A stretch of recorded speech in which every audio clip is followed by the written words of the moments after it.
Alhamdulillahi Rabbil Alamin. Wa bihi nasta'inu ala umuri dunya waddin. Wassalatu wassalamu ala sayyidina Muhammadin wa ala alihi wa sahbihi ajma'in. Amma ba'd. Sahabat beriman, di dalam Al-Quran banyak sekali ayat yang menjelaskan tentang Bani Israel atau belakangan disebut dengan bangsa Yahudi. Bani Israel merupakan suatu kaum yang mereka adalah keturunan daripada Nabiullah Ya'qub alaihissalam. Nabiullah Ya'qub alaihissalam memiliki 12 orang putra dari keempat orang istrinya. Dan salah satunya adalah Nabiullah Yusuf alaihissalam. Di dalam Al-Quran khusus menceritakan kisah Nabi Yusuf bersama bersaudaranya, yaitu Al-Quran surah Yusuf.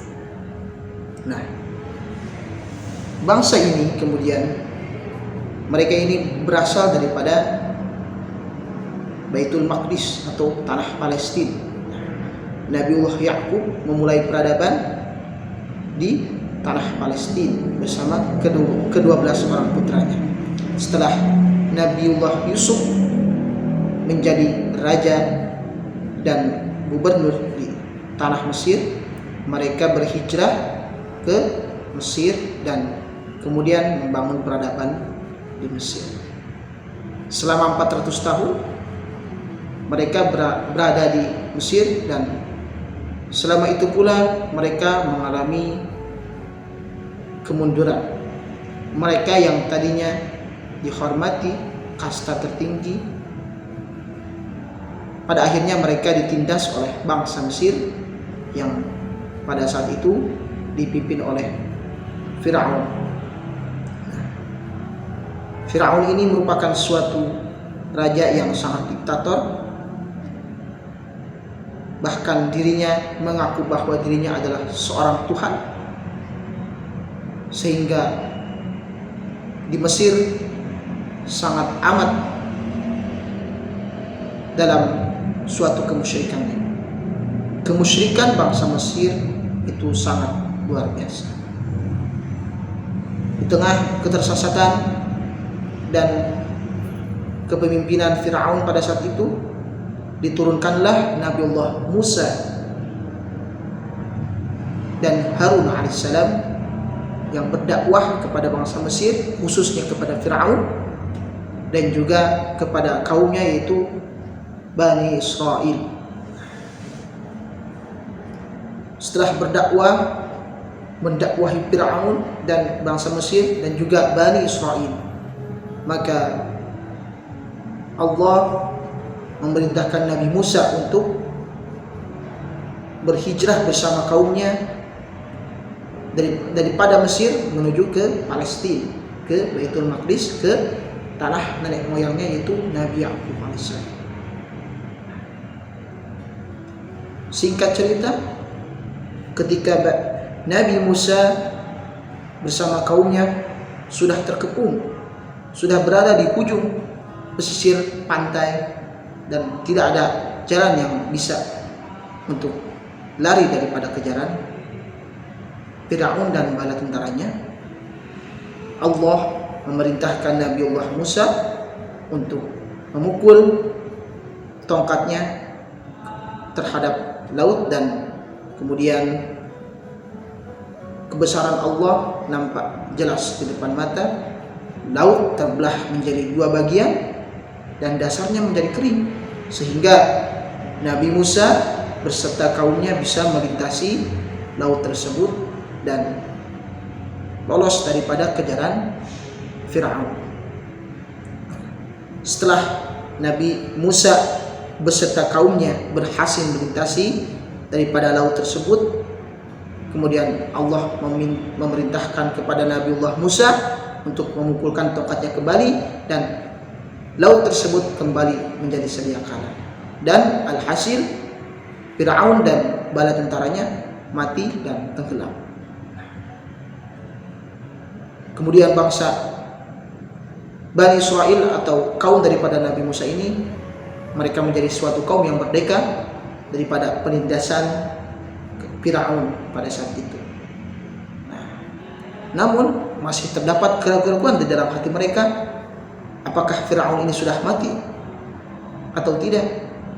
Maka Nabi Musa berdoa kepada Allah untuk memperlihatkan atau menyelamatkan jasad daripada Firaun.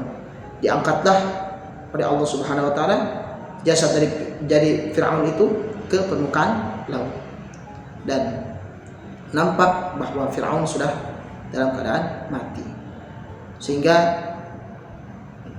Bani Israel pada saat itu sudah mengalami ketenangan.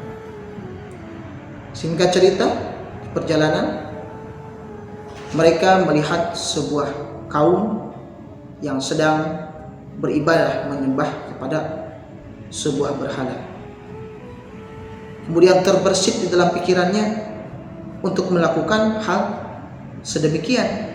Maka Bani Israel meminta kepada Nabi Musa alaihissalam untuk membuatkan sebuah berhala yang hendak mereka sembah. Jadikanlah sebuah berhala untuk kami ya Musa, agar kami bisa beribadah sebagaimana mereka beribadah. Masya Allah. Ini merupakan karakter yang sangat melekat pada diri bangsa Yahudi, bangsa Bani Israel ini, ialah seorang pembangkang dan keras kepala. Baru saja Allah selamatkan kaum ini dari kejaran Firaun, melihat di depan mata mukjizat yang amat besar yang tidak terdapat mukjizat ini di bangsa lain selain daripada bangsa Bani Israel. Mereka malah hendak berbuat kerusakan kembali dengan ingin menyembah berhala. Masya Allah. Maka Nabi Musa menjawab, wahai kaumku, sesungguhnya kalian adalah kaum yang bodoh, kaum yang tidak mengetahui. Ini merupakan suatu karakter yang melekat pada diri Bani Israel. Padahal Allah memberikan karunia yang amat besar.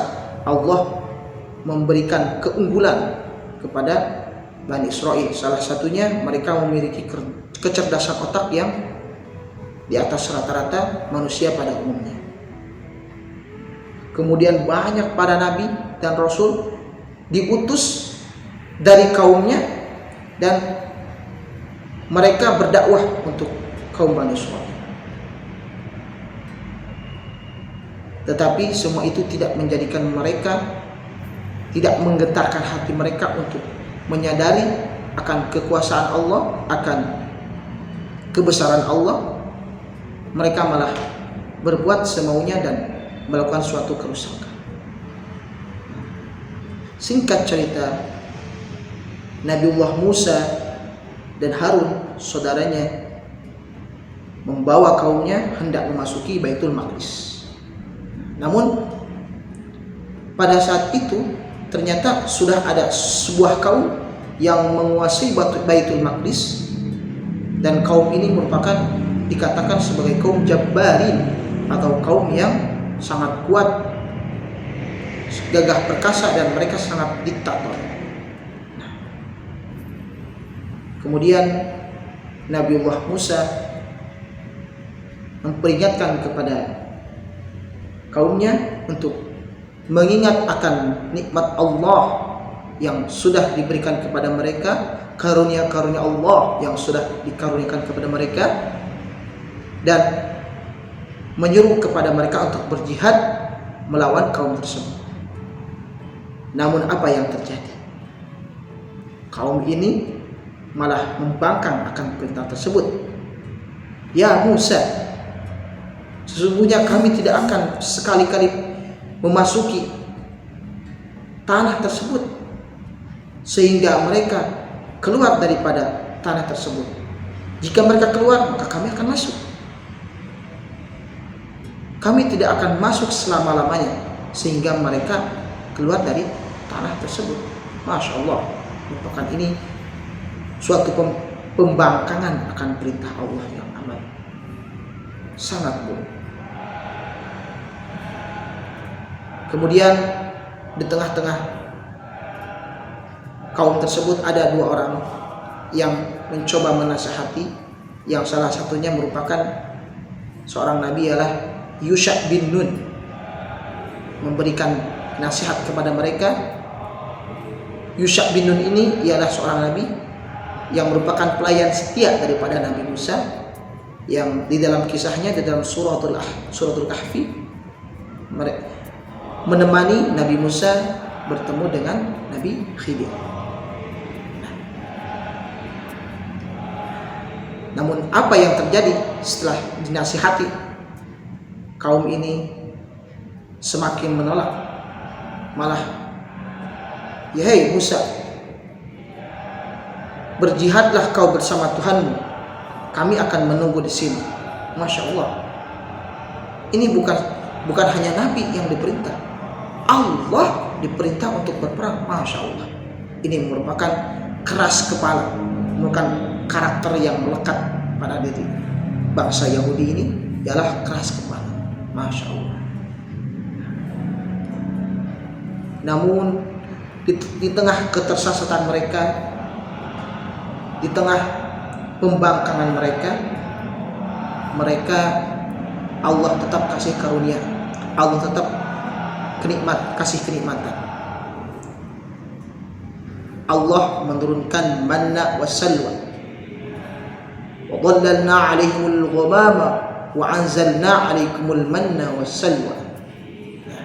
Manna dan salwa ini merupakan makanan yang langsung Allah turunkan dari langit untuk kaum ini. Masya Allah. Dalam tafsir Ibnu Katsir disebutkan manna itu adalah suatu makanan dari langit yang diturunkan, tersimpan di atas pohon. Sedangkan salwa adalah suatu burung yang berasal dari langit. Kemudian selain makanan yang diturunkan dari langit, mereka juga dikasih dengan air minum. Ketika mereka kesusahan meminta minum, maka Allah berfirman, wa idh istasqa Musa liqaumihi faqulna idrib bi'asakal hajar fanfajarat minhu 12 'aynan qad 'alima kullu unasin mashrabahum.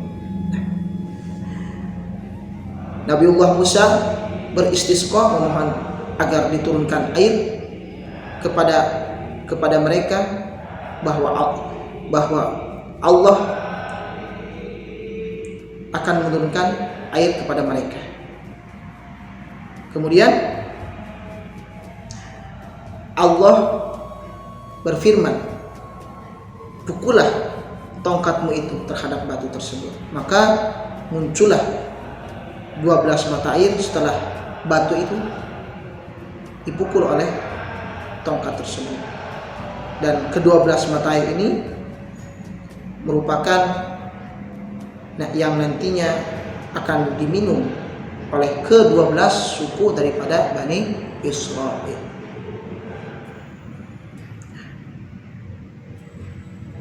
Kemudian di tengah ketersesatan mereka, Allah masih karuniakan nikmat yang sangat besar.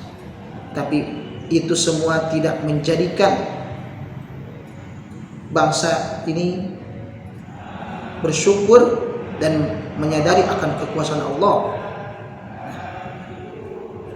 Mereka setelah dikasih makanan dari langit, dikasih minum, ternyata mereka merasa bosan.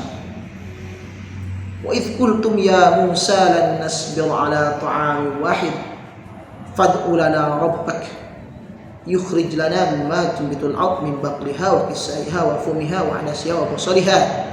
Nah, mereka ini malah meminta kepada Nabi Musa agar diturunkan agar Allah menumbuhkan makanan yang biasa tumbuh di bumi seperti sayuran, kacang-kacangan, bawang dan sebagainya. Masya Allah, mereka betapa tidak bersyukur akan karena Allah, malah meminta sesuatu yang lebih rendah daripada itu. Kemudian Nabi Musa menjawab, apakah pantas aku meminta kepada Allah agar diberikan sesuatu tersebut lebih rendah dari apa yang sudah kalian dapatkan? Masya Allah. Memang Bani Israel ini permintaannya aneh-aneh. Bahkan pernah mereka meminta agar melihat Allah secara langsung. Masya Allah. Mereka berkata di dalam Al-Quran surah Al-Baqarah, wa idh qultum ya Musa lan tu'mina laka hatta narallaha jahra. Kami sesungguhnya tidak akan pernah beriman kepadamu sehingga kami melihat Allah secara langsung. Masya Allah. Ini suatu pembangkangan yang amat luar biasa. Maka atas kemungkaran tersebut Allah timpakan azab kepada mereka. Allah sambar mereka dengan hal ini. Kemudian mereka pernah meminta kepada Nabi Musa agar diturunkan kepada mereka kitab dari langit. Mereka meminta kepada Nabi Musa, turunkanlah kitab dari langit. Kemudian Nabi Musa menerima panggilan Allah Subhanahu wa taala untuk menerima kitab Taurat. Namun ketika Nabi Musa meninggalkan kaum tersebut, Bani Israel ini malah membuat suatu kerusakan. Padahal di situ terdapat Nabi Harun. Nabi Harun sudah memperingatkan, tapi mereka masih berbuat kerusakan dengan menyembah berhala, menyembah anak sapi. Masya Allah. Begitu membangkang dan keras kepalanya kaum ini. Singkat cerita, kemudian Nabi Musa wafat, Nabi Harun wafat. Kemudian yang meneruskan perjuangan untuk berjihad memasuki Baitul Maqdis ialah Yusha bin Nun. Alhasil Yusha bin Nun berhasil memenangkan peperangan bersama kaum yang menguasai Baitul Maqdis pada saat itu. Dan di situ mulai kejayaan daripada bangsa Bani Israel ini di Baitul Maqdis. Hingga yang terakhir itu kekuasaan daripada kerajaan Nabi Sulaiman alaihissalam. Setelah itu kemudian Baitul Maqdis dikuasai kembali oleh bangsa Persia, dikuasai lagi oleh bangsa Mesir, dan dikuasai yang terakhir oleh bangsa Romawi. Sekian yang dapat kami sampaikan, kurang lebihnya mohon dimaafkan. Wabillahi taufiq wal hidayah. Assalamualaikum warahmatullahi wabarakatuh.